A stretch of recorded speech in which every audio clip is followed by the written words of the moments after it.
talk to me about a challenging like piece of functionality that you built, and what your thought process was, and kind of like how you arrived at the solution, for that thing. Because it understanding people's thought process just makes communication and collaboration and just insight into what they're doing so much easier. It just feels better to approach it from that direction. Yeah, I have a one of my similar ones is basically like, what's something complex that you tried to solve and failed, and what did you take away from it? Because That's great. I don't work with people that actually have as many tangibles like writing code and stuff, right? Like I'm not going to ask them about, Sure.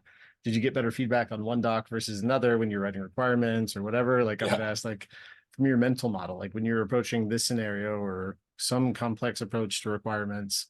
Like I keep using the example of something we built recently was we're using AI for voice to voice. And Mm. when you start thinking about like realistic as a requirement and you break down how humans talk to each other and what they process in that, and especially if you were to factor like the visual, Oh yeah. um, it's like body language, gestures, eye contact, tone, pauses. We actually, in one of the products we launched, when we started it, we fixed it before we launched, but the pause for the person was set to 1 second. So if they paused for 1 second, it would stop recording, it would transcribe it, send it to the LLM. And we were testing it. We're like, then when I remembered what I was going to say or start on the next thing, the LLM had already sent another response. And then I paused because it was talking over me and I didn't know what to do. And then it started again. So Sure. it created like a really bad interruption loop. I'm like, Oh but no. but the Yeah. but the difference between 1 second and 2 seconds is huge. So it's Totally. like, was it 1.5 second? Was it 1.75? It was like, it was this nutty thing where the engineer was like, okay, you sure you don't want to go with 1.63? I'm like, no, we're good.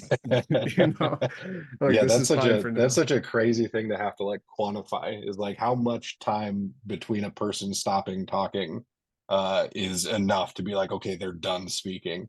Because like, Yeah.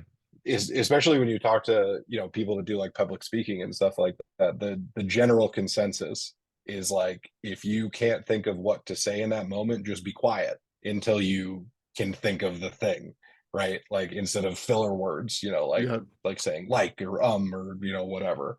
Right. So yeah, I imagine that was exceptionally challenging to figure It out was, that timing. yeah. We figured it out. It was good.